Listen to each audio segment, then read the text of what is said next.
நடுப்பகல் நேரத்து வணக்கங்களையும் வாழ்த்துக்களையும் தெரிவித்துக் கொள்வதில் நான் பெருமகிழ்ச்சி அடைகிறேன். உண்மையாகவே அருமையான ஐயா சொன்னது போல நிறைய பேர் வந்திருக்கீங்க. தெரியாம சொல்லியிருக்க மாட்டாங்க ஐயா, ஏன்னா இதுக்கு முந்தைய மாதம் அவர் வந்திருக்காரு. நான் நிறைய ஊழியர் கூட்டங்களை பார்த்திருக்கிறேன். இதே போல ஒன்றை பார்த்ததில்லைன்னு சொல்லியிருந்தா அதுக்கு ஒரு காரணம் இருக்கும். நான் இனிதான் அது என்னன்னு கண்டுபிடிக்கணும். என்ன கேட்கறது, உங்களை பார்த்து கண்டுபிடிக்க வேண்டியது இந்த 1 மணி நேரத்துல. சரியா? எப்படியோ ஐயா சொன்னாரு ஒரு அரை மணி நேரம் ஒரு ஸ்டீப்பும் 1 மணி நேரத்துக்கு மேல ஒரு தேவ செய்தி. நான் இங்க உள்ள வரோம் அனல் கூட்டம்னா யாரோ பாடிட்டு இருந்தாங்க. அனல் ஒரு அனல் இல்லாமலே வெந்துதான் இருக்குது. எங்க மேல வந்திருந்தவங்களே இருக்க முடியல. ஆகிலும் 7 மடங்கு எரிநெருப்பிலும் சேதப்படுத்தாமல் நடத்தின நம்முடைய தேவன் நம்மோடு இருப்பார். இந்த நாள் உங்களுக்கு கால்நிலை இப்பவுமே மாற ஆரம்பிக்கும். இந்த சூடு இப்ப மாறும். தேவன் கிரியை செய்வார். நம்புறீங்களா? அதுதான் நமக்கு அடையாளம்.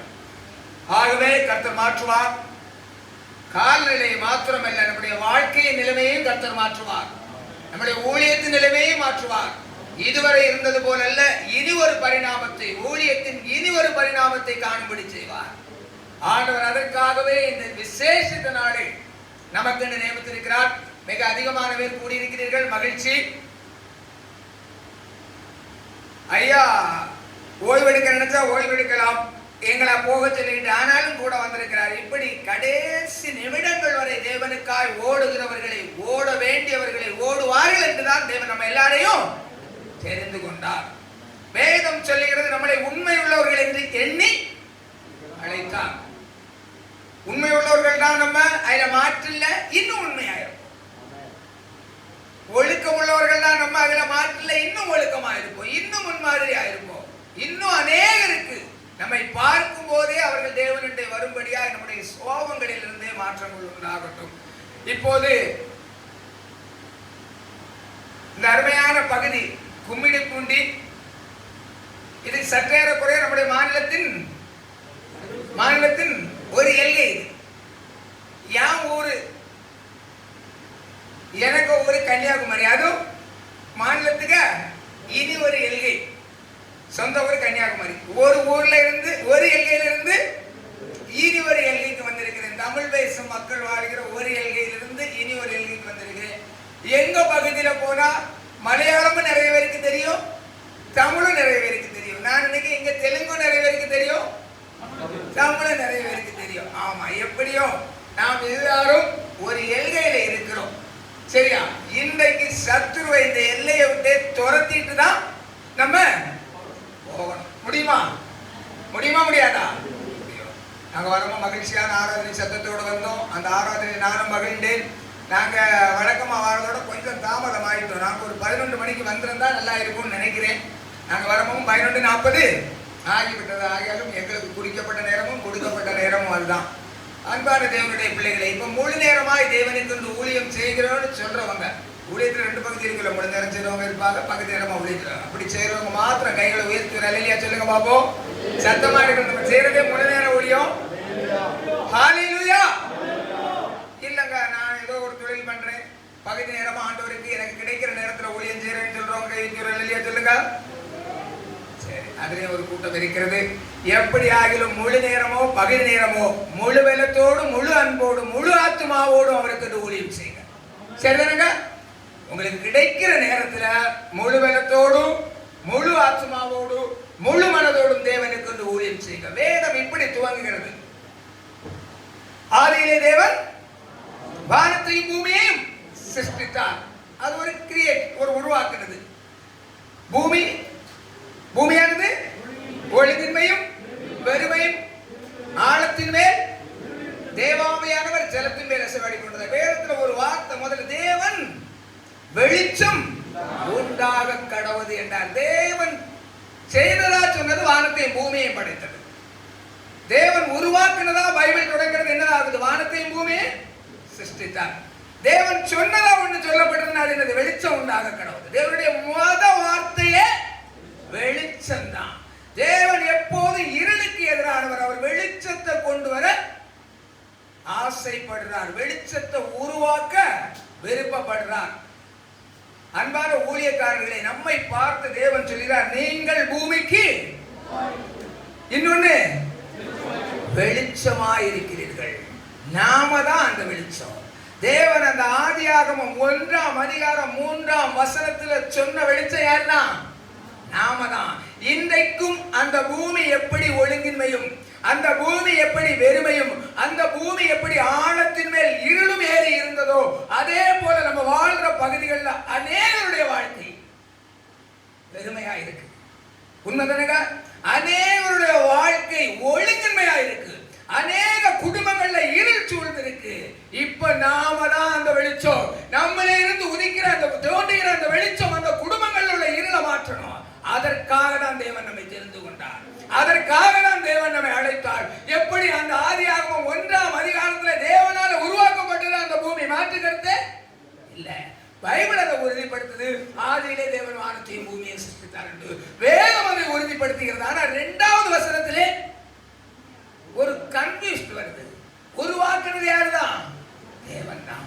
மாற்றில்ல, எழுத்தின் பிரகாரமாக எழுதி இருக்கு. ஆனா 2வது வசனத்துல வர குழப்பம் என்னன்னா, தேவன் உருவாக்குற பூமி, தேவன் உருவாக்குற பூமி அர்த்தம் சொல்லுங்க. தேவன் உருவாக்குற பூமி வேறுமையாயிடுச்சு. தேவன் உருவாக்குற பூமி இருளாய் மாறிடுச்சு.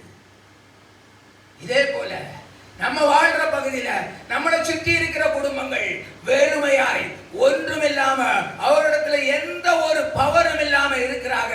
அவர்களும் தேவனால் உருவாக்கப்பட்டவர்கள். மாற்று சிந்தனை எது உண்டுமா? இல்ல. அவருடைய வாழ்க்கையில வெறுமை மாத்திரம் இல்ல, அவருடைய வாழ்க்கை ஒரு ஒழுங்கில்லாம ஒழுங்கின்மையா இருக்கு. அவருடைய வாழ்க்கையில இருளேறி இருக்கு. அவர்கள் நம்மளை சுற்றி இருப்பாங்க. நம்மளை சுற்றி அப்படிப்பட்ட ஒரு ஜனக்கூட்டம் இருக்கிறது. ஆகவே உங்களையும் என்னையும் வெளிச்சமாய் தெரிந்து கொண்டு தேவன் அவர்கள் மத்தியில் அனுப்பியிருக்காரு. உங்களையும் என்னையும் வெளிச்சமாய் தெரிந்து கொண்டு தேவன் அப்படிப்பட்ட ஜனக்கூட்டத்தின் மத்தியில் அனுப்பியிருக்கிறாரு.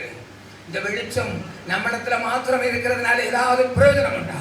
விளக்கை கொளுத்தி எவனாவது மரக்காலின் கீழ் மூடி வைப்பானா?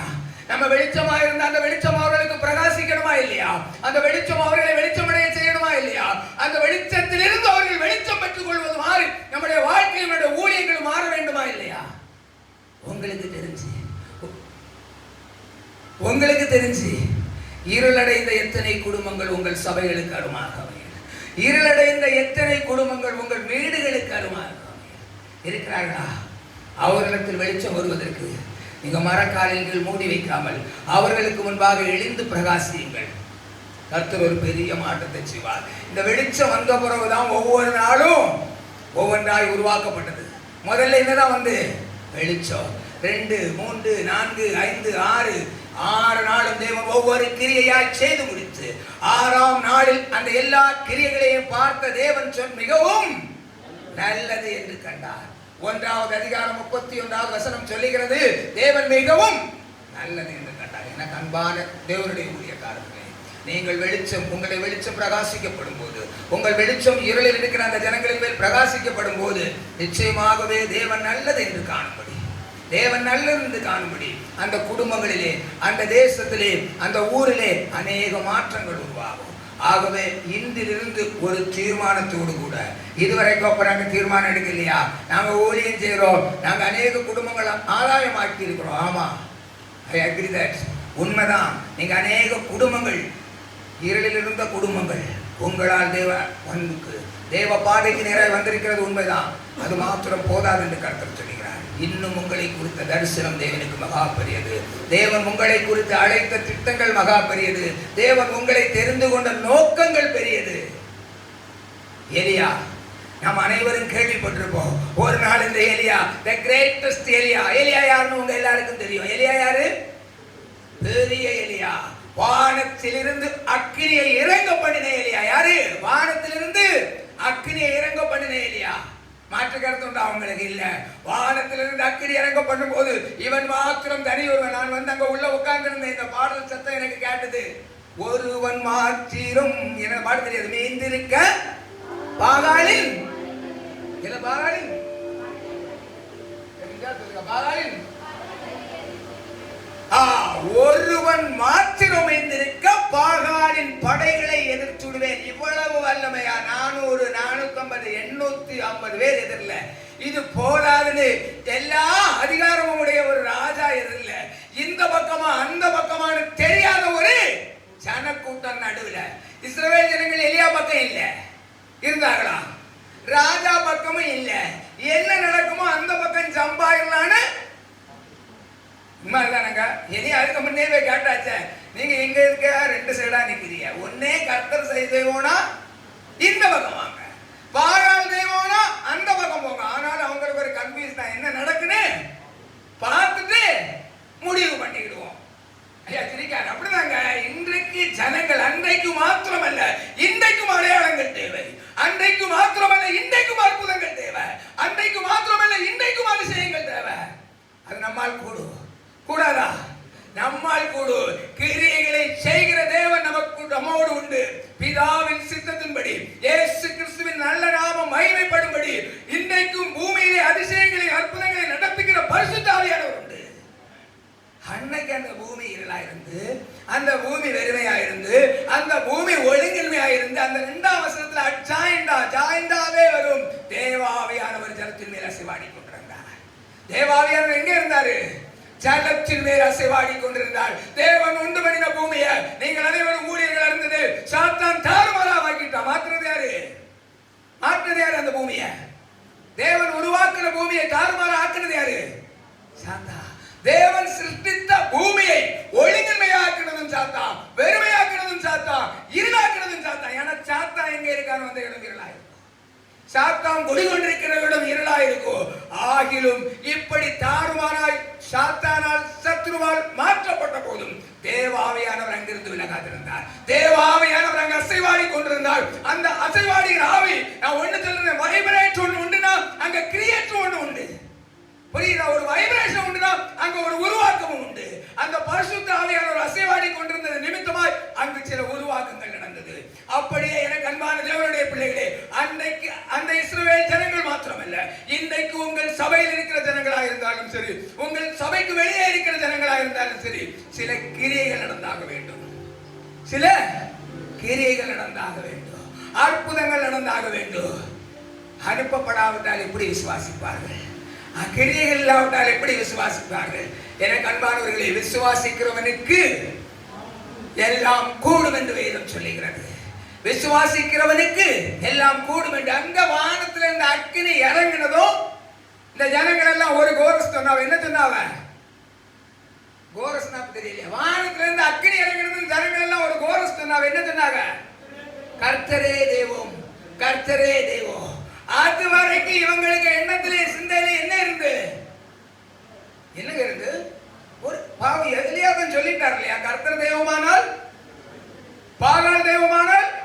அப்ப அது வரைக்கும் இந்த ஜனங்களுக்கு ஒரு கன்ஃபியூஷன் இருந்துட்டே இருந்து அநேக சாட்சிகள் அவங்க கேட்டிருக்காங்க. செங்கடல் பிளந்தது அவங்க வழிவழியா சொல்லி கேட்டிருக்காங்க. எரிகோ உடைஞ்சது அவங்க சொல்லி கேள்விப்பட்டிருக்காங்க. கண்மலை பிளந்தது அவங்க சொல்லி கேள்விப்பட்டிருக்காங்க. தலைமுறை தோறும் கடந்து வருவதற்கு சில அடையாளங்கள் வைக்கப்பட்டிருந்தது. உண்மைதானங்க? உண்மைதானே? அந்த கல்லை எடுத்துக்கொண்டு யாரு யோர்தானை கடந்து வந்து அங்க இருந்து 12 கல்லுகளை எடுத்துக்கொண்டு வச்சிருந்தாங்களா இல்லையா? இப்படிப்பட்ட அடையாளங்கள்லாம் அவங்களுக்கு தெரியும். ஆனாலும் அவங்களுக்குள் ஒரு அவிசுவாசம் குடிகொண்டது.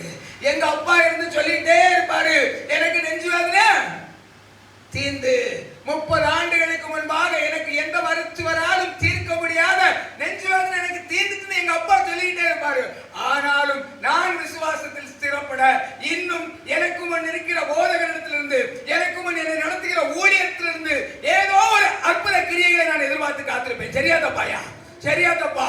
சரியா தப்பா? இஸ்ரவேல் ஜனங்கள் செங்கடலையும் கடந்து வந்தவர்கள், எரிகோ மதில்களும் துரியினால் இடிந்து விழ கடந்து வந்தவர்கள். ஆகிலும் சில அற்புதங்கள் அவர்களுக்கு முன்பாக வேண்டும். இந்த அதிசயங்கள் நடக்குமா நடக்காதா?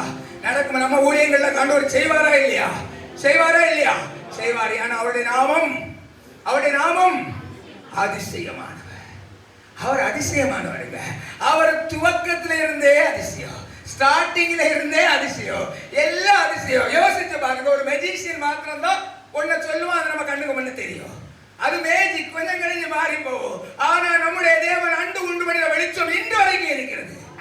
அவர் ஒரு வார்த்தை சொன்னாரு 6000 ஆண்டுகளுக்கு முன்பாக, வெளிச்சம் இன்னைக்கு வரைக்கும் இருக்கா இல்லையா? என் தேவன் எதை செய்தாலும் அவருக்கு கையில ஒரு பிடி மண்ணு. யாருக்கு கையில? ஏசப்பான்னு. சரி, ஓகே. அவனுக்கு கையில ஒரு பிடி மண்ணு. என்னது? ஒரு பிடி மண். நம்ம கையில ஒரு பிடி மண் இருந்தா என்ன ஆகும்?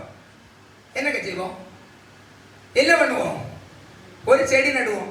வெரி வெரி மேக்சிமம் ஒரு செடி நடுவோம். அதுவே பவுல் நட்டாலும் அப்பல்ல ஒருவேளை நீரை பாய்ச்சினாலும் என்ன செய்ய முடியாது. தேவன் அதுக்குள் ஜீவனை கொடுக்கணும். அப்ப பவுல் யாருக்கு சித்தத்தின்படி நடணும்? தேவ சித்தத்தின்படி. அப்பல்லோ யாருக்கு திட்டத்தின்படி நீர் பாய்ச்சணும்? தேவ திட்டத்தின்படி. அப்பதான் அதுக்குள்ள ஜீவனை கொடுக்க முடியும். எனக்கு யோசிச்சு பாருங்க, எனக்கு அருமையான ஊழியர்களை, ஆண்டவருக்கு கையில ஒரு பிடி மண்டு, என் பரமபிதாவின் கையில் ஒரு பிடி மண்டு. இது இப்ப என்னவா மாறிச்சு? என்னவா மாறிச்சு? என்னவா மாறிச்சுங்க? ஒரு ஆதாமாய், ஒரு மனிதனாய், ஒற்றை பிடி மண்ணு ஒரு மனிதனாய் மாறிச்சு. அதே பரம தகப்பனின் கையில் ஒரு துண்டு எலும்பொண்டு இருந்தது. என்னது இருந்து? ஒரு துண்டு எலும்பொண்டு இருந்தது. அந்த எலும்பு என்னவா மாறிச்சுங்க? நம்ம கையில ஒரு துண்டு எலும்பு கொடுத்தா என்னவா மாறும்? சும்மா சொல்லுங்க, என்னவா மாறும்? சூப்பா மாறும். ஒரு சூப்பா மாறும். அவருடைய நாமம் அதிசயம், அவருடைய செயல்கள் ஆச்சரியமானவர். அந்த தேவன் உங்களை அழைத்திருக்காரு. அந்த தேவன் உங்களை அழைத்திருக்கிறாரு. எப்படி? ஊழியக்காரர்களாண்டா இல்ல, சிநேகிதர்கள் என்று, நண்பர்கள் என்று. அவர் உங்களை நண்பர்கள் என்று அழைத்தது உண்மையானால் உங்களை எந்த இடத்திலையும் அவர் அவமானப்படுத்த விட மாட்டாரு. எனக்கு அன்பான ஊழியர்களே, நாம ஒருத்தர் நண்பர்னு சொன்னா யாரோ முகம் தெரியாத ஒருத்தர் வந்து அந்த நண்பர்களுக்கு மேல எந்த விதத்துல வந்தாலும் நம்ம விடுவோமா இல்லையா? விடவே மாட்டோம். நானும் என் நண்பனுமா சாலையில் நடந்துட்டு போமோ, எனக்கு அந்த நண்பனுக்கு விரோதமா யார் வந்தாலும் நான் யாரு கூட தான் நிற்பேன்? என் நண்பன் கூட தான் நிற்பேன். ஏன்னா அவன் என் நண்பன். மாறும் நானே, பொல்லாதவனாகிய நானே அப்படி நிற்பது உண்மையானால் உங்களை அழைத்த தேவன் உங்களை ஊழியக்காரர்கள் என்று அழைக்கலங்க, சிநேகிதர் அழைத்தாரு. எத்தனை சத்துரு உங்களுக்கு எதிராக வரட்டும், யார் உங்களுக்கு எதிராக வரட்டும், இங்கிலிருந்து ஜெயம் உங்களுக்குரியது. எல்லாம் பிராமிசஸ், எல்லாம் உடன்படிக்கை. ஆனா இங்க ஒரு சின்ன சட்டத்துக்கு நான் இதை சுதந்திரத்துக் கொள்வதற்கு ஒரு கீ வேணும், ஒரு சாவி வேணும். அது என்ன தெரியுமா? தெரியாம நீங்க இருக்கவே முடியாது ஊழியக்காரர்கள். விசுவாசம், விசுவாசம், விசுவாசம். அசாத்தியமானவைகளை சாத்தியமாக்குகிற தேவனை விசுவாசிக்கணும். இங்க உடைப்பாரு, இங்க உடைக்கப்படும், இங்க உடைக்கப்படும். சாத்ராக், மேசாக், ஆபேத்நேகோ என்ற மூன்று தேவ மனிதர்கள். சாத்ராக், மேசாக், ஆபேத்நேகோ என்ற மூன்று தேவ மனிதர்கள். அவர்கள் வேதத்தில் எழுதப்படணும். இன்னைக்கு நான் இங்க பிரசங்கம் பண்ணணும்னா அவர்களுக்கு சராசரியான அக்கினி அல்ல, அதிலிருந்தும் 7 மடங்கு எதிர்பார்க்கிற ஒரு அக்கினி அவர்களுக்கு உண்டு. புரியுதாங்க? நீங்களும் நானும் நம்முடைய ஊழியம் உலகமெங்கும் தெரியணுமானா, நம்முடைய பேர் பிரஸ்தாபம் தேவன் சொல்லியது போல ஆக்கணும்னா, நீங்க சராசரியான விசுவாசிகளை போல அல்ல, 7 மடங்கு எதிர்பார்க்கப்படும். நீங்க அடைஞ்சிருவீங்களாங்க, கரிஞ்சிருவீங்களா? இல்லைங்க. அதோட உங்க கூட அந்த 7 மடங்கு எரிநெருப்புல எம்பெருமான் தெய்வமும் அங்கு உண்டு. உங்க முடிகளில் ஒன்று கூட கருகி போவதில்லை. வேதம் சொல்லுகிறது, அவர் அறியாமல் தலையில் ஒரு முடி முதலாக உதிர்ந்து போவதில்லை. பேதுரு அப்படியே நின்று பார்க்காரு. பேதுரு ஒவ்வொன்றையா பார்த்துட்டு இருக்கும். ஆண்டவர் சொல்றாரு, சாத்தா சாத்தா சுழகினால் சுழகினால் புடைக்கிறது போல புடைக்கிறதுக்கு என்ன கேட்டா? உத்தரவு, பெர்மிஷன் கேட்டான். பெர்மிஷன் இப்ப கொடுத்தாரா இல்லையா? Permission granted, permission granted. But ஆனால் உன் விசுவாசம் ஒழியாதபடிக்கு வேண்டிக் கொண்டு. எனக்கு அன்பான ஊழியர்களே, நம்ம ஊழியத்துக்கு வந்துட்டோம். சாத்தான் வெடிப்பா நம்மளை சுளைகளை புடைக்கிறது போல புடைக்கிறதுக்கு உத்தரவு கேட்பா. நம்முடைய விசுவாசம் ஒழியாதபடி நமக்காக பிதாவிடத்தில் பரிந்து பேசுகிறது, வேண்டிக் கொள்ளுகிறதுமான ஒரு ரட்சகர் நமக்கு உண்டு. அவர்தான் நீங்களும் நானும் ஓயாமல் ஆராதிக்கிற நம்முடைய இயேசு கிறிஸ்து. சாத்தான் என்னெல்லாம் செய்த பிறகு வேறு அந்த நிலைமையிலே நின்னா அதே ரட்சகருக்காய் தன்னுடைய கைகளையும் கால்களையும் கல்வாரி சிலுவையில் ஒப்பு கொடுத்து தலையிலாய் மரித்தார். அவனால் சபை கட்டப்பட்டது, அவனால் சபை கட்டப்பட்டது. எனக்கு அன்பான தேவனுடைய பிள்ளைகளை, யோபு வரைக்கும் கேள்விப்பட்டிருப்பிய. சாத்தா வித் பெர்மிஷன் தான் அவ்வளவு செய்தா, அப்படிதானங்க? வித்தவுட் பெர்மிஷனா? வித் பெர்மிஷனா? With permission, with permission. சாத்தான் இல்ல ஜெயிச்சது, சாத்தா இல்ல ஜெயிக்கிறது. சாத்தா ஒருபோது ஜெயிக்க முடியாது. உங்கள் ஊழியத்தை சுக்கலாய் உடைத்து போட்டாரா, தேவன் தெரியாமல் நடக்கல, மீண்டும் அதை விட 2 மடங்காய் கட்டி எழுப்புவார். உங்கள் குடும்பத்தை தாறுமாறாக்குறா, தேவன் தெரியாமல் நடக்கல. யோபுக்கு மனைவியை சொல்லிட்டானே, செத்துடானு. எப்படி செத்துடானி எதுக்குடா? தேவன் அறியாமலா அறிந்தா? தேவன் அறியாமலா அறிந்தா? தேவன் அறியாமல் உங்கள் தலையின் ஒரு முடி முதலாக இருந்து போவதில்லை. உங்களை ஊழியத்திற்கு என்று அழைத்த நாட்களிலே தேவன் உங்களை மகிமைப்படுத்தவும் சாத்தான் உங்களை சிறுமைப்படுத்தவும் திட்டம் பண்ணினார்கள். உண்மைதானங்க? ஒரே நேரத்தில் 2 வேறு பிளான், ஒரே டைம்ல 2 வேறு பிளான். தேவன் உங்களை மகிமைப்படுத்தவும் சாத்தான் உங்களை சிறுமைப்படுத்தவும் திட்டம் பண்ணினார்கள். உண்மையா பொய்யா? யாருங்க ஜெயிப்பா? இல்ல சும்மா சொல்லுங்க, யாரு ஜெயிப்பா? தேவன். தேவன். யோபு நினைத்துக் கொள்ளுங்கள், பேதுருவை நினைத்துக் கொள்ளுங்கள், ஒவ்வொருவரையாக நினைத்துக் கொள்ளுங்கள். நீங்கள் தோற்று போவதில்லை, நீங்கள் தோற்று போவதில்லை, நீங்கள் தோற்று போவதில்லை. கல்வாரி சிலுவையிலே சத்துருவின் தலையை நசுக்கிற இரட்சகரின் நாமத்தினால் மீட்கப்பட்ட நீங்கள், அவருடைய சிநேகிதர்களாய் தெரிந்து கொள்ளப்பட்ட நீங்கள். நான் ஒருத்தரையும் ஊழியக்காரர்கள் சொல்லதுக்கு தெரியல. எல்லாரும் அவருடைய ஃப்ரெண்டு, நம்ம எல்லாரும் அவருடைய ஃப்ரெண்ட்ஷிப், நம்ம எல்லாரும் அவருடைய சிநேகிதர்கள். ஆகவே நீங்கள் தோற்று போவதில்லை, தயவே நீங்கள் தோற்று போவதில்லை. ஆண்டவர் உங்களை ஜெயிக்க வைப்பார். உங்க ஊழியத்தின் ஒரு பரிணாமத்தை இன்றிலிருந்து காண்பீர்கள். மீண்டும் மீண்டும் மீண்டும் மீண்டும் அதை ஞாபகப்படுத்துகிறேன். தேவனாலே எல்லாம் கூடும். இதுல உங்க யாருக்கும் ஒரு சிறு டவுட் கூட இருக்காது. அந்த கூடுங்கிற நம்பிக்கையில தான் நீங்க விசுவாசிகளா இல்ல போதகர்களா இருக்கிறீங்க, விசுவாசிகளா இல்ல மேய்ப்பர்களா இருக்கிறீங்க, தீர்க்கதரிசிகளா இருக்கிறீங்க, அப்போஸ்தலர்களா இருக்கிறீங்க. உங்களுக்கு ஒன்றே கூட முதல்ல சொன்னதை சொல்ல விரும்புகிறேன். தேவனாலே எல்லாம் கூடும் என்று சொல்லுகிற அதே வேதம் விசுவாசிக்கிறவனுக்கும் எல்லாம் கூடும் என்று சொல்லுகிறது. விசுவாசிக்கிறவனுக்கும் எல்லாம் கூடும் என்று சொல்லுகிறது. தேவனாலே கூடுகிறது, விசுவாசிக்கிற உங்களாலும் கூடும். சும்மா சொல்றாரு, வானத்துல நக்கி இறங்குது. பேதுரு சீசர்களோடு ஒரு நாள் கடல்ல பயணப்படுறாரா இல்லையா? கடல்ல பயங்கர கொந்தளிப்பு, கடல்ல பிரச்சனைகளுமா இருக்கு. 4ஆம் சாமம் வருது. அங்க தூரத்துல ஒருவர் கடல்ல நடந்து வராரு. கடல்ல ஒருவர் நடந்து வந்தா பேதுரு சீசர்களை நினைச்சது சரியா தப்பா? அத பிழைன்னு நினைச்சா இல்லையா, நான் தான் வாரேன் அப்படின்னு சொன்னது யாரு?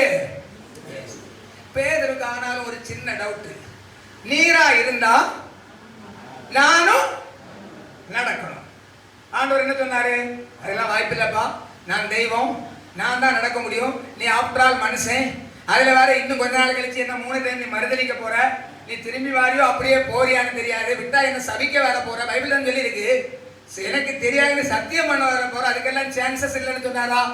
என்ன நீ என்ன ஆசைப்பட்டாலும் அதை வந்து ஓகே, நீ என்ன பண்ணு, நடனு. பேதுரு நடந்தாரா இல்லையா? மனுஷன் தண்ணியில் நடக்க முடியுமா? சாத்தியம் இருக்கா? வாய்ப்பு இருக்கா? சயின்ஸ் படி முடியுமா? விஞ்ஞானப்படி முடியுமா? ஆனா பேதுரு நடந்தார். அதான் நான் சொன்ன விசுவாசிக்கிறவனுக்கு. பேதுரு விசுவாசத்தோட நடந்தாரு. கொஞ்ச தூரம் போனதும் பேதுருக்கு பயம் வந்துட்டு. எப்ப விசுவாசம் போச்சோ அமிழ்ந்தாரு, எப்ப விசுவாசம் போச்சோ அமிழ்ந்தாரு. அதுதான் நான் முதல்ல சொன்ன, விசுவாசிக்கிறவனுக்கு எல்லாம் கூடும். விசுவாசிக்க முடியாதபடி சூழ்நிலைகள் மாறும். சயின்ஸும் விஞ்ஞானமும் என்று ஜெயிக்காது. ஏன்னா விஞ்ஞானமும் சயின்ஸையும் உருவாக்குறவர் தேவன். ஹைட்ரஜனும் ஆக்சிஜனும் சேர்ந்தா தண்ணி ஆகணும் முடிவு பண்ணது தேவன். அப்படித்தானங்க? தண்ணிங்கிறது நீர்மமா இல்ல, 2 வாயு, ஒன்னு ஹைட்ரஜன் இன்னொன்னு ஆக்சிஜன், 2 சேர்ந்தா தண்ணி. தண்ணி எப்படி வச்சு நீங்க சூடாகிட்டா கொஞ்ச நேரத்துல தண்ணி இருக்காது, தண்ணி இருக்காது. இந்த பார்முலாவை கண்டுபிடித்த தேவன்கிட்ட ஒரு விஞ்ஞானமும் ஜெயிக்க முடியாது. தண்ணீரையும் நடக்கலாம், மற்றவர்கள் தண்ணி இல்லாமலும் நடக்கலாம். தேவன் செய்வது எதுவும் நிலைக்கும். அவரை விசுவாசிங்க, கண்மூடித்தனமாய் விசுவாசிங்க, கண்மூடித்தனமாய் விசுவாசிங்க என்று சொல்ல எனக்கு ஒரு தடவை ஞாபகம் வருது. அவருடைய பேர் ஆபிரகாம். அவருடைய பேர் என்னது? நம்ம எல்லாரும் விசுவாசம் விசுவாசம் விசுவாசிகள் விசுவாசிகள் சொல்ல வேதம் அவரை அடையாளப்படுத்தி இருக்கு. அவர் யாரு? விசுவாசிகளின் தகப்பன். நம்ம எல்லாருக்கும் ஒரு ஆதி முற்பிதா உண்டு, ஆதாம். அவரை பற்றி வேதம் சொல்லல, இவரை சொல்லுது நம்முடைய தகப்பன், விசுவாசிகளின் தகப்பன். இவர் விசுவாசிகளின் தகப்பன் மாத்திரமல்ல, நம்முடைய பரமபிதா. எங்க எல்லாம் தன்னை அடையாளப்படுத்த அடையாளப்படுத்தினாரோ அங்க எல்லாம் மோஸ்ட் மேக்சிமம் அவரை இன்ட்ரோடியூஸ் பண்ணதுக்கு. இப்ப நான் ஒரு இடத்துல போறேன், அப்ப எனக்கு ஊர்ல எனக்கு 10 வயசுல கேப்பா உன் பேர் என்ன, நீ யாருன்னு கேட்காம நான் என்ன சொல்லுவேன்? எங்க அப்பா பேரை சொல்லுவேன். யாருக்கு பேரை சொல்லுவேன்? எங்க அப்பா பேரை சொல்லுவேன். எங்க அப்பா இப்ப இங்க வந்தாருன்னு வைக்கலாம், நாளைக்கு இங்க வந்தாரு, அவர் யார சொல்லுவாரு? என்ன சொல்லுவாரு? ஏன் இல்ல ஏங்க ஏன்? இப்ப காலங்கள் மாறுது, அது அப்படியே சுழலுது. இது ஒருவேளை எங்க அப்பாவுக்கு பேரை சொல்ல வேண்டிய ஒரு காலகட்டம் எனக்கும், என் பேரை சொல்ல வேண்டிய ஒரு காலகட்டம் எங்க அப்பாவுக்கும் இருக்கும். இது நேச்சுரல். ஆனா ஒரு தேவன் சர்வ வல்லமை உள்ளவர், தன்னை அடையாளப்படுத்த ஒரு சுண்டைக்கா மனுஷனை சொல்ல வேண்டிய அவசியம் உண்டா? உண்டாங்க இல்ல. ஏன் சொன்னாரு? ஏன் சொன்னாரு? கண்மூடித்தனமாய் அவர் தேவனை விசுவாசிச்சார். கண்மூடித்தனமாய் அவர் தேவனை விசுவாசிச்சார். ஆகவேதான் அவர் சொன்னார், ஆபிரகாமின் தேவனும் நான் ஈசாக்கின் தேவனும் நான் யாக்கோபின் தேவனும் சொன்னாரு. அதோட முடியல, வரிசைகள் தொடர்கிறது. நீங்களும் அப்படி விசுவாசிச்சா தூதர்கள் முன்பாக சொல்வார், உங்க பேர் என்னையா? ராஜன். நான் ராஜனின் தேவனும் என்று அவர் சொல்லுவார். எங்க தெரியுமா? தூதர்கள் முன்பாக அறிக்கையிடுவார் உங்களை. நீங்க அந்த மோடோட வருஷம் முடிஞ்சு போச்சுன்னு நினைச்சா தவறு. அந்த வரிசைகள் தொடர்கிறது. அதுக்கு ஒண்ணு செய்யணும், கண்மூடித்தனமாய் அவரை விசுவாசிக்கணும். ஆகவேதான் புதிய ஏற்பாட்டுல பரிசுத்தவான் எழுதியிருக்கிறாரு, நம்புகிறதற்கு ஏதுவில்லாது இருந்தோம். எப்படி நம்புறதுக்கு ஏதுவே இருக்காதுங்க, எல்லாம் உடைச்சும் பிரிச்சும் சாத்தான் போட்டுவான். உங்க ஊழியத்துல எல்லாவற்றையும் நீங்க வச்சிருந்த திட்டங்கள் எல்லாம் உடைத்து இருந்துருவான். யோபுடைய வாழ்க்கையில எல்லாம் உடைத்து போடுது. சாத்தான் ஒரு மூலையில உட்கார்ந்து, இதே மாதிரி ஒரு மூலையில உட்கார்ந்து ஒரே கும்பாட்டம். சாத்தானும் அவனுடைய சேனைகளும். அவனுக்கு ஒரு சேனை உண்டா இல்லையா? உண்டா இல்லையா? இருந்தவையே சொல்றாவா, ஐயா நேற்று வரைக்கும் யோபுட்ட என்ன இருந்து 7000 ஆடு இருந்து குடிக்கிட்டோம் பாத்தியா. இப்ப ஒரு ஆட்டுக்க நீங்களே எதுவானாலும் போட்டு நிரப்பிடுங்க. கூட இல்ல. நேற்று வரைக்கும் யோபுட்ட என்ன இருந்து 3000 ஒட்டகை இருந்து. 3000 ஒட்டகைங்கிறது அங்க அங்க உள்ள ஒட்டகை எதுக்கு தெரியும் இல்லையா? பயணப்படுறதுக்கு, பால் கொடுக்கிறதுக்கு, பெரிய பால் பண்ணையும். அவர் எங்க போனாலும் அவர்கிட்ட 3000 வண்டி, எல்லாவற்றையும் எடுத்துட்டு ஒன்று கூட இல்ல. ஐயா நேற்று வரைக்கும் 500 ஏர் மாடு இருந்து, யார்கிட்ட? யோபுட்ட இருந்து. இன்னைக்கு ஒண்ணுமே இல்லாம வேஸ்ட். நேற்று வரைக்கும் 500 கழுதை இருந்து, அதுவும் முடிஞ்சு போச்சு. லோடு ஆட்டோ கழுதை லோடு வண்டி எதுவுமே இல்ல. அவர்கிட்ட இருந்த கடைசி ஒரு உருப்படி அவனுக்கு மனைவி மாத்திரம். அவளும் இப்ப எங்க? அவனுக்கு எதிரா வந்துட்டாவ. 3 நண்பர்கள் போனாவ. நீதான் பாவின்னு சொல்றது மாதிரி. இப்படி நம்மளை உடைத்து தாறுமாறாக்கிட்டு, நான் முதல்ல சொன்னேன், உங்களை அழைக்கும் போதே தேவன் மகிமைப்படுத்தவோ அவன் சிறுமைப்படுத்தவும் சித்தம் போட்டிருந்தார்கள். இவருடைய திட்டம் உங்களை மகிமைப்படுத்தன்னு. படுபாதாவி சாத்தானுடைய திட்டம் உங்களை சிறுமைப்படுத்தணும்னு. அவன் ஜெயிச்சுட்டான் நினைச்சிட்டு இருக்கும் போது எம்பெருமான் இரட்சகர் இயேசு அவருடைய புத்தகம் ஒன்றை திறந்து எழுதினாரு. 14000 ஆடுகள். எனக்கு அன்பான தேவனுடைய பிள்ளைகளை, நீ எழுதி முடிக்கும் போது தேவன் தொடங்குவாரு. சாத்தா உங்களுக்கு விதியை எழுதி முடிக்கும் போது தேவன் ஆரம்பிப்பார். சாத்தான் கல்வாரி சிலுவையில எல்லாம் முடிச்சிட்டு இரட்சகரை கொண்டு ஒழித்து விட்டோம் என்று முடிக்கும் பிதாவாகிய தேவன் பரிசுத்த ஆவியானவரை கொண்டு அவர் உயிரோடு எழுப்புறாரு. இது வேதமாக இருந்தா ஏற்றுக்கொள்ளுங்க. சாத்தா விதி எழுதி முடிக்கும் போது, சாத்தா முடிந்தது என்று அழைக்கப்படும் போது, உங்க ஊழியத்தில் எல்லாவற்றிலும் புதிய பரிணாமத்தின் துவக்கம் இது. புதிய பரிணாமத்தின் துவக்கம் இது. இந்த நாளை உங்கள் ஞாபக புஸ்தகங்களில் எழுதி கொள்ளுங்கள். விசுவாசிங்க. கேட்கிற எல்லாருக்கும் அல்ல, காதுள்ளவன் கேட்க கடவன் என்று சொன்னது போல நான் சொல்றேன்.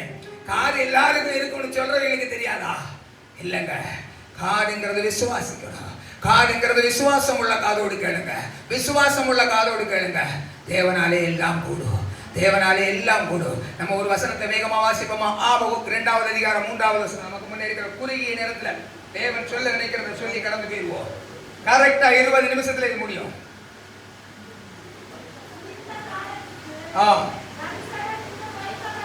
சத்தமா மைக்க கொடுக்குமா?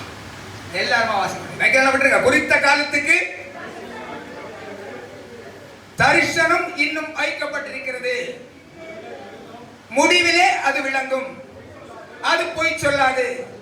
அது தாமதித்தாலும் அதற்கு காத்திரு, அது நிச்சயமாய் வரும்.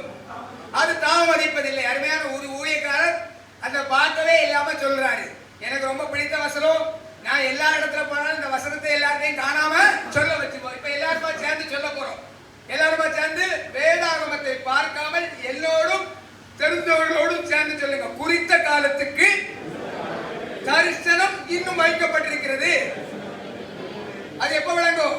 முடிவிலே அது விளங்கும். அடுத்து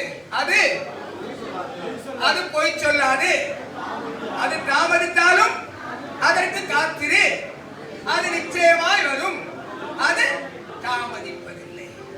தேவன் நம்மோடு ஒரு திருவிழம் பற்றுகிறார். தேவன் நம்மோடு ஒரு உடன்படிக்கை பண்ணுகிறார். அவர் எப்பவுமே உடன்படிக்கையின் தேவன். தேவன் எப்பவுமே உடன்படிக்கையின் தேவன். தேவன் ஆபிரகாமை அழைத்தார், அவனோடு ஒரு உடன்படிக்கை ஏற்படுத்துவார். தேவன் எப்போதும் அவர் ஏற்படுத்துகிற உடன்படிக்கையில் எப்படி இருப்பாரு? உண்மையுள்ளவராக. அவர் ஒருபோதும் உடன்படிக்கையிலிருந்து மாறுவதில்லை. இப்போ ஒரு உடன்படிக்கை நிறைவேறணும்னா நம்மள திருமணமான ஊழியர்கள் தான் இங்க மேஜரா இருப்பீங்கன்னு நான் கிறிஸ்துவுக்குள் விசுவாசிக்கிறேன். திருமண பந்தத்துல நம்ம ஐயா மாதிரி ஒரு ஐயா முன்னிலையில ஒரு உடன்படிக்கை இங்க ஏற்படுத்தப்படும். ரெண்டு பேரும் தம்மில் அந்த உடன்படிக்கைய சொல்லுவீங்க. நீங்களும் உங்களுடைய மனைவியும். அருமையான சகோதரிகளை, நீங்களும் உங்களுடைய வாழ்க்கை துணையாய் ஆண்டவர் தந்த புருஷர்களும் இன்பத்திலும் துன்பத்திலும் வாழ்விலும் தாழ்விலும் என்னெல்லாமோ சுகத்திலும் சுகவீனத்திலும் மரணம் நம்மை பிரிக்கும் அளவும் இந்த உடன்படிக்கைக்கு யாராவது ஒரு ஆள் உண்மையா இருந்தா போதுமா? இல்ல ரெண்டு பேரும் இருக்கணுமா?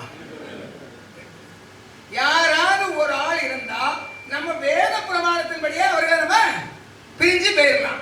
ஒரு ஆள் இருந்து இன்னொரு ஆள் இல்லைனா அப்படி வேத பிரமாணத்தின்படி இங்க தேவன் யார் ஒருவரை அழைத்தாலும் அவர்களோடு ஒரு உடன்படிக்கையை ஸ்திரப்படுத்துகிறார். ஆபிரகாம் அழைத்தார், உண்மையுள்ள தேவன். ஆபிரகாமுடைய உடன்படிக்கையில் உண்மையுள்ளவராக இருந்தார். ஆனா அந்த உண்மையுள்ள தேவன் சில காத்திருப்பின் காலத்தை ஆபிரகாமுடைய வாழ்க்கையில் அனுமதிச்சார். அனுமதிக்காரா இல்லையா?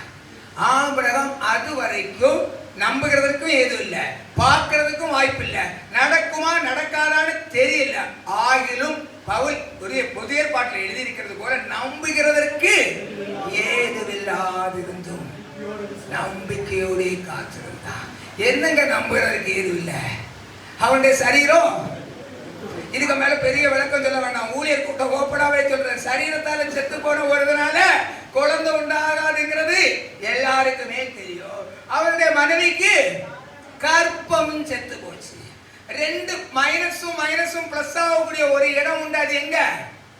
மேக்ஸ்ல. மேக்ஸ்ல மைனஸும் மைனஸும் பிளஸ் ஆயிரும்.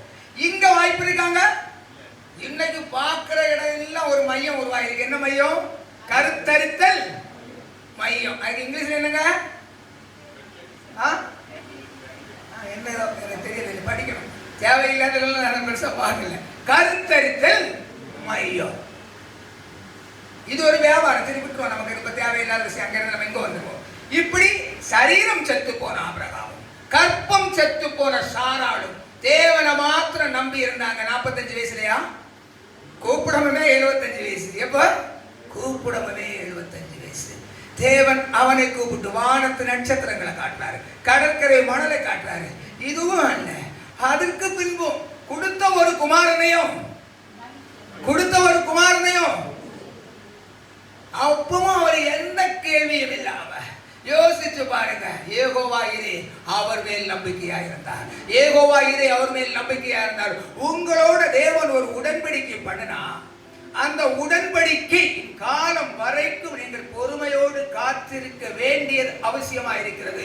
வேதம் சொல்லுகிறது, அழிந்து போகிற பொண்ணு அக்கினியினால் சோதிக்கப்படுமையானால் அழிவில்லாத உங்க விசுவாசம். இதுதான் நம்ம விசுவாசத்திற்கான ஒரு பாதைதான்.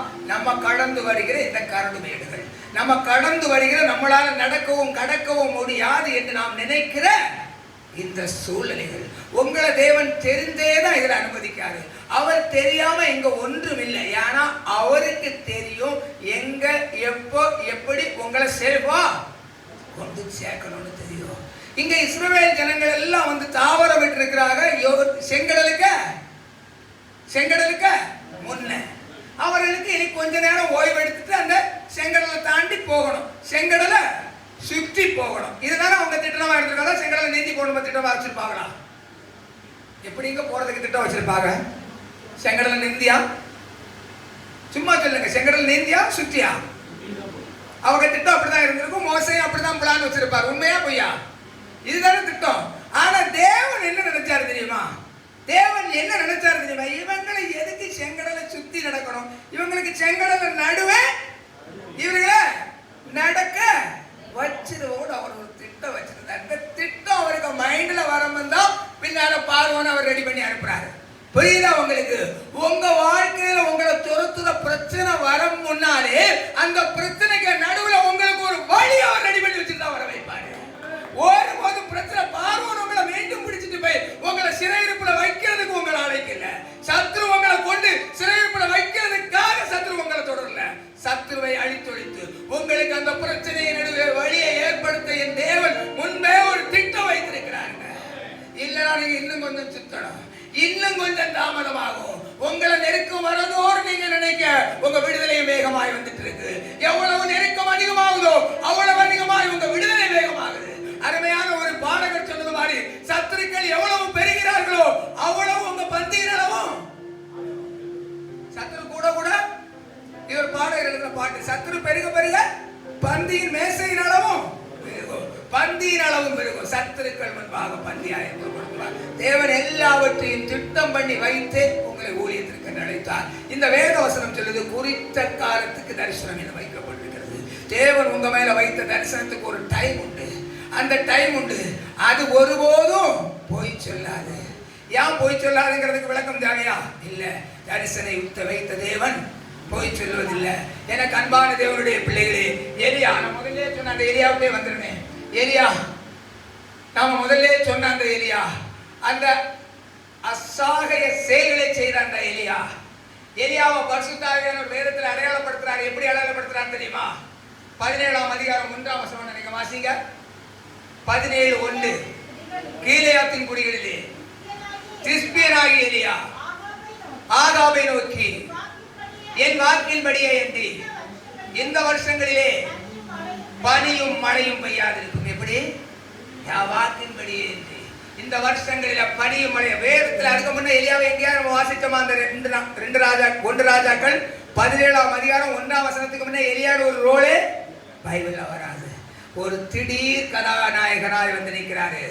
ஆகாப் என்கிறவனுடைய அக்கிரமங்கள், ஆகாப் என்கிறவர்கள் இஸ்ரவேல் ஜனங்களை தவறாய் நடத்தும் போது தேவன் தம்முடைய தீர்க்கதரிசியை தெரிந்து கொண்டு அந்த தேசத்துக்கு விரோதமாய் கொண்டு விடுறாரு.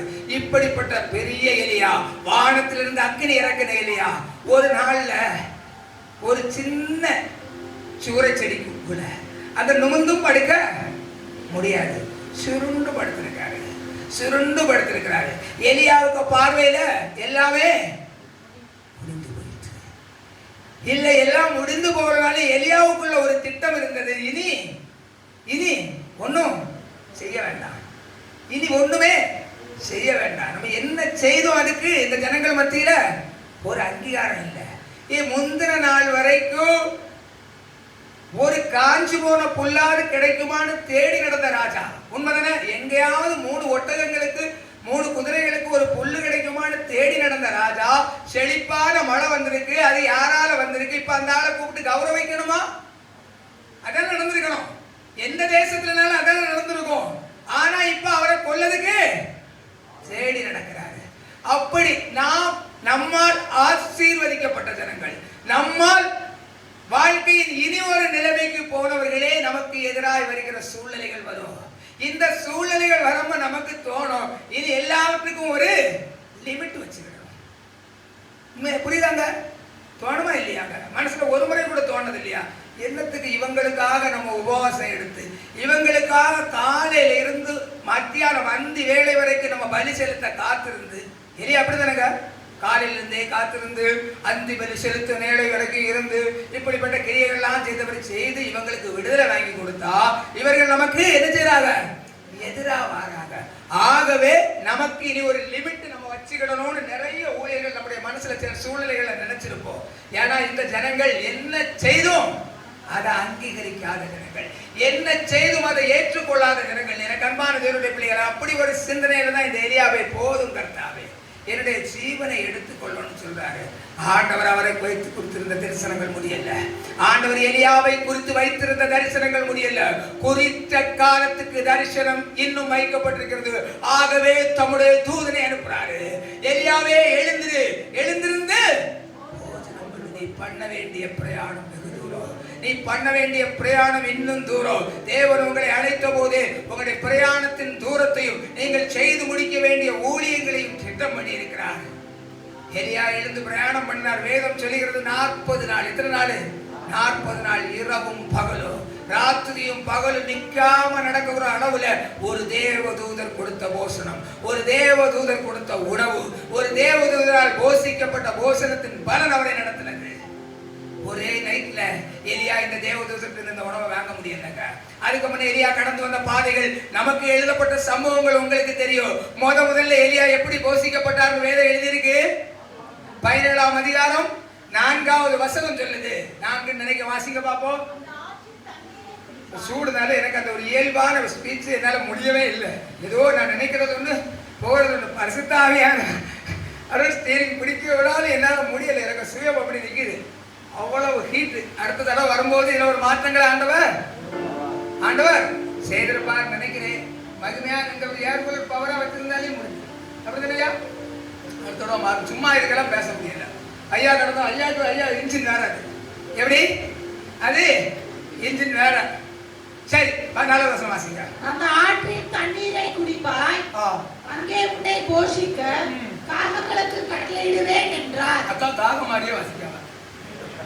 எப்படி வாசிக்க? கவர்கவரா. அந்த ஆற்றின் தண்ணீரை குடிப்பாய், அங்கே உன்னை போஷிக்க. எப்படி இருக்கு? எப்படி இருக்கு? காகம் மாதிரியே வாசிச்சாவா? அதுக்காக ஒரு அல்லையா சொல்லுவோம். எடுத்ததும் தேவதூதர்கள் இருந்து போஜனம் வருவதில்லை. ஆண்டவர் நினைச்சிருந்தா அந்த 3 வருஷமும் 6 மாசமும் மழை பெய்யாதுன்னு சொன்னது யாருதான்? எலியாதான். அவரை போஷிக்க முதல் நாள்ல இருந்தே தேவதூதர்களை கொண்டு ஆண்டவர் போஷிக்க வச்சிருக்க முடியுமா? முடியாதா? இல்லை. கொஞ்ச நாள் காகத்துக்கு இருந்து, எங்க இருந்து? காகத்தை இருந்தும் போஷிக்கப்பட வேண்டிய காலம் உண்டு. எனக்கு அன்பான தேவனுடைய ஊழியக்காரர்களே, காகம் யாரு? காகம் அது போய் காசு கொடுத்து கொஞ்சம் மாவு வாங்கி, காசு கொடுத்து கொஞ்சம் மட்டனா சிக்கனா வாங்கி அப்படிதான் கொண்டு கொடுத்துருக்குமா? பின்ன எப்படி கொடுத்தது? அதே திருட்டு கூட்டம், அதே அன்குவாலிஃபைடு, அதே தகுதியற்றது. அது சாப்பிடுற பொருளே அது சாப்பிடுறதே அங்க இருந்து கொண்டு வந்து திருடி கொண்டு வர இந்த காகத்தை எதிர்பார்த்திருக்கிற நிலைமை யாருக்கு இருந்தது? எலியா என்ற விலையேறப்பட்ட தேவ மனுஷனுக்கு இருந்தது. நம்ம வாழ்க்கையில சில சூழ்நிலைகள் இப்படி கடந்து போகணும். தேவதூதர்கள் போஷிக்கிற நாட்கள் உண்டு. நாளையிலிருந்து கடந்து வந்த நாட்கள், நீங்க கடந்து வந்த பாதைகள். அது மாத்திரம் இல்லை, அந்த காகம் வந்து பாசலாட்டு கொண்டு கொடுக்குமா, இல்ல மொத்தமா கொண்டு வந்துருக்குமா? ஒவ்வொன்னா வரும். எலியா தன்னுடைய கைகளை நீட்டி, உண்மைதானங்க? எலியா தன்னுடைய கைகளை அந்த காகத்துக்கு நேரா நீட்டும் போது, ஒரு காகம் வந்து முழுசா ஒரு அப்பத்தை வச்சுதான், பாதி வச்சுதான், பிச்சு வச்சுதான் நான் அறியேன். ஆனா வைக்கும் இறைச்சி எப்படி மொத்தமா வந்திருக்குமா? ஒன்றொன்றாய் ஒன்றொன்றாய் ஒன்றொன்றாய் ஒன்றொன்றாய் தனக்கென்று சேமித்து சாப்பிடுகிற நிலைமையில தான் இந்த எலியா தன்னுடைய ஊழியத்தை வேதம் நமக்கு சொல்லி இருக்கிற அடிப்படையில் துவங்கினார். உண்மைதானங்க? எலியாவுடைய துவக்கம் எப்படி இருந்து? இந்த ஒரு காகத்தை எதிர்பார்த்து காலையிலே மாலையிலே அது எப்ப வரும்னு வானத்தை பார்த்து எதிர்பார்த்திருக்கிற ஒரு நாட்கள் இந்த எலியாவுடைய வாழ்க்கையில் உண்டாயிற்று. எனக்கு அன்பான ஊழியர்களே, உங்க வாழ்க்கையில இப்படி இருக்கும், உங்க வாழ்க்கையை இப்படி கடந்து வந்திருக்கும். ஒருவேளை இப்படிப்பட்ட சூழ்நிலைகள் இப்படி இருக்கும். ஆனா இது முடிவல்ல, இது முடிவல்ல. தேவன் உங்களை தேவதூதர்களை கொண்டு போஷிக்கிற நாட்கள், தேவதூதர்களை கொண்டு இடைபடுகிற நாட்கள், தேவதூதர்களை கொண்டு நடத்துகிற நாட்கள் விரைவில் வருகிறது. அதோடையும் முடியல. அந்த ஆத்திலையும் தண்ணி தீர்ந்து, அந்த ஆத்திலையும் தண்ணி தீர்ந்து. இனி வேற வழி இல்லை. அங்க ஒரு மூப்பத்தி உண்டு, அவளுக்கு வேற யாரும் இல்லை. மூப்பத்தினா ஒரு வயதானவங்க உண்டு, அவங்க ஒரு விதவை, அவங்களுக்கு ஒரு பையன் உண்டு. இப்ப ஆண்டவர் சொல்றாரு அங்க போ, எங்க அங்க போ. அந்த விதவைட்ட ஒண்ணு போசிக்க கட்டளை இட்டிருக்கீங்க. அங்க போனா இவர் போகல, அந்த விதவையே செத்து போயிருப்பா. இப்ப யாரை கொண்டு யாரை போசிக்காரு பாருங்க. இப்படிதான் உங்க சபையில நீங்களே முடிந்து போயிட்டு இருக்கும்போது வந்து சேர குடும்பம் டோட்டலி ஒண்ணுமே இல்லாம வந்து சேரது மாதிரி ஒரு குடும்பத்தை அப்பப்பா தண்ணி வத்திட்டு காகமும் முடிஞ்சு நினைக்காம ஒரு குடும்பம் உள்ள வந்தா தவிர நினைக்கணும். உயிரிழந்தா நினைக்கிறியா வாரது டோட்டலா வாஷ் அவுட் ஆன ஒரு குடும்பம். ஐயா சொன்னாரு, நீங்க யாரோ சொன்னீங்க, அது 300 ரூபாய்க்கு மூக்குத்தி அடை வச்சு ஊழிக்கு போயிருப்பாருன்னு நினைக்கிறேன். அப்படிதானே? இப்படிப்பட்ட நாட்கள் எல்லாம் உங்க வாழ்க்கையிலையும் கடந்து வரும். உங்க வாழ்க்கையிலையும் கடந்து வரும். எனக்கு அன்பான தேவனுடைய சிநேகிதர்களே, தேவனுடைய நண்பர்களே, இயேசு கிறிஸ்துவாகிய ராஜாதி ராஜாவின் நண்பர்களே, தேவன் என்று சொல்லுகிறார், குறித்த காலத்துக்கு தரிசனம் இன்னும் வைக்கப்பட்டிருக்கிறது. குறித்த காலத்துக்கு தரிசனம் இன்னும் வைக்கப்பட்டிருக்கிறது. உங்களை ராஜாக்களாக அழைத்தார். உதிக்கிற உங்களுடைய ஒளியிடத்திற்கு ராஜாக்களும் பிரபுக்களும் நடந்து வரும்படி அழைத்தார். அந்த தரிசனங்கள் நிறைவேறியே தீரும். அந்த தரிசனங்கள் நடந்தே தீரும். விசுவாசம் மாத்திரம் மிகுந்த தைரியத்துக்கு ஏதுவான, மிகுந்த பலனுக்கு ஏதுவான உங்கள் தைரியத்தை விட்டு விடாதீங்க. தைரியமா இல்லைங்க, எதிர்த்து இல்லைங்க. பிசாசு ஓடுவான், நீங்க ஜெயிப்பீங்க. உங்க வாழ்க்கையில தேவன் அழைத்த அந்த நோக்கம் நிறைவேறும். தேவன் ஆபிரகாமை அழைக்கும் போதே அவருக்குள்ள அநேக திட்டங்கள் இருந்து, இந்த கல்லுகளை கொண்டும் சாராளே இல்லைனாலும் அழைத்தது ஆபிரகாம். அதனால அப்படி சொல்றேன், நீங்க வேற மீனிங் எடுத்துட்டு போயிடாங்க. அழைத்தது ஆபிரகாம், சாராளே இல்லைனாலும் பைபிள் தான் சொல்றாங்க, மாற்றியே சொல்ல. இந்த கல்லுகளை கொண்டும் ஆபிரகாமுக்கு குமாரனை உண்டு பண்ண வல்லவர். மேபி சாராள் எஸ்கேப் ஆனாலும் அங்க என்ன நடந்திருக்கும் சொல்லுங்க. வாக்குத்தத்தின் படியான குமாரன் அவருக்கு கிடைச்சிருக்கு. அவருக்கு கையில ஒரு படி மண்ணு போதுமே. அழைத்தது ஆபிரகாம். அதனால அப்படி பேசுறேன். வேற குடும்பத்தை பிரிச்சு வைக்க மாதிரி சொன்ன மாதிரி நினைச்சாங்க. இவன் என்னடா வந்தா சாராளே இல்லைனாலும் அப்ப இனி நம்ம பாஸ்டர் மாதிரி வேண்டாம், இனி இவளை விட்டுட்டு நம்ம தனியாவே ஊழியம் சேவை எப்படி ஆண்டவர் வாக்கு பண்ணியாச்சு, ஊழியத்தை கட்டுவாரு, சபையை கட்டுவாரு, நம்மளை மகிமைப்படுத்துவாரு நினைக்க வேண்டாம். நீங்களும் அப்படி முடிவு பண்ண வேண்டாம். நாங்க அழைத்ததுக்கும் அந்த வசனத்துக்குமாய் சொன்னேன், இந்த கல்லுகளை கொண்டு ஆபிரகாமுக்கு குமாரனை உண்டு பண்ண வல்லமை உள்ளவர். உங்களை அழைத்துட்டா ஒரு திட்டம் இல்ல, 1 கோடி திட்டங்கள் உங்களை குறித்து வைத்திருப்பார். நான் முதல்ல சொன்னேன், இப்ப நம்முடைய மக்கள் இருக்கிறது செங்கல்லுக்கு முன்னே இருக்காம, இது எதுக்கு இந்த மக்கள் சுத்தி போகணும், இப்படியே கூட்டிட்டு போவோம்னு நினைப்பாரு. அங்க உங்களால தாக்கு பிடிக்க முடியாத ஒரு சூழ்நிலை வரும். அதுக்கு நடுவில் உங்களுக்கு வழியை ஏற்படுத்துவார். இப்படி தேவனுடைய திட்டங்கள் ஆச்சரியமானவைகள். உங்களுடைய நினைவுகளை பார்க்கலும் என் நினைவுகள் எப்படி வித்தியாசம், ரெண்டுக்கு என்ன வித்தியாசம் பைபிள் சொல்லி இருக்கு. நம்முடைய நினைவுகள் பூமி கனவானது, அவருடைய நினைவுகள் வானம் போல. உங்களுடைய நினைவுகளை பார்க்கலும் நம்முடைய நினைவுகளை பார்க்கலும். நம்மை குறித்து அவர் வைத்திருக்கிற நினைவுகள் அத்தனை 1000 மடங்கு சிறந்ததுங்க. இந்த சூடுல உங்க யாராலையும் இருக்க முடியல. நான் வேகமாய் சொல்லிக்கிறேன், குறித்த காலத்துக்கு தரிசனம் என்று வைக்கப்பட்டிருக்கிறது. முடிவிலே அது விளங்கும். அது பொய் சொல்லாது. தரிசனத்தை தந்த தேவன் ஒரு முறையும் ஒரு வருடத்திலும் பொய் சொன்னதில்லை. பொய் சொல்ல வேண்டிய தேவை அவருக்கு இல்லை. உங்களை மகிமைப்படுத்த அழைத்தாரு, மகிமைப்படுத்துவார். உதிக்கிற ஒளியின் இடத்திற்கு ராஜாக்களும் பிரபுக்களும் நடந்து வரும்படி செய்வார். உங்களை தேடி திரளான கூட்டங்கள் உங்களிடத்தில் திரும்பும். திரளான கூட்டங்கள் உங்களுக்கு திரும்பும். எழும்பி பிரகாசி என்று நம்ம துவக்கத்துல சொன்னோம், வெளிச்சம் உண்டாக கடவுது. இப்ப எழும்பி பிரகாசி உங்களை பார்த்து சொல்றாரு, கர்த்தர் பெரிய காரியங்களை செய்தார், தாமதித்தாலும் அதற்கு காத்துரு. விசுவாசிகளின் தகப்பன் ஆபிரகாம் எல்லாம் முடிந்து போன பிறகும் காத்திருக்கு இல்லையா? யோபு நான் முதல்ல சொல்லி சென்றேனே, சாத்தான் எல்லாவற்றையும் மைனஸ் எழுதின யோபு. தேவன் அவ்வளவுத்தையும் பிளஸ் பிளஸ் எழுதும் காரணம் என்ன தெரியுமா? அவரிடத்துல ஒரு ஸ்டேட்மெண்ட் இருந்து, என் மீட்பர் எப்ப சொன்னார்? அத எல்லாம் சாதகமா இருக்குமாமா, எல்லாம் எதிராக இருக்கும் போது நீங்கள் அறிக்கையிடணும். உங்க அறிக்கைகள் உங்கள் சபையில் உள்ள விசுவாசிகளை ஊக்கப்படுத்தும். உங்க அறிக்கைகள் உங்க பிள்ளைகளை ஊக்கப்படுத்தும். உங்க அறிக்கைகள் நீங்க எப்படி அறிக்கையிடுறீங்களோ பரமபிதாவின் முன்பு இயேசு உங்களுக்காக அறிக்கையிடுவார். உங்க விசுவாசம் ஒளிந்து போகாதபடி அறிக்கையிடுவார். உங்க ஊழியங்கள்ல உள்ள அடுத்த ஸ்டெப்பை காண்பீங்க. எனக்கு அன்பான தேவனுடைய பிள்ளைக்கு அதற்காக இன்றைக்கே புறப்படுங்க. தேவன் உங்களை குறித்து வைத்திருக்கிற தரிசனத்தை மகிமையாய் மகிமையாய் மகிமையாய் செய்து நிறைவேற்றுவார். இந்த வார்த்தைகளாலே தேவன் நம் அனைவரையும் ஆசீர்வதிப்பாராக. ஆமென், ஆமென்.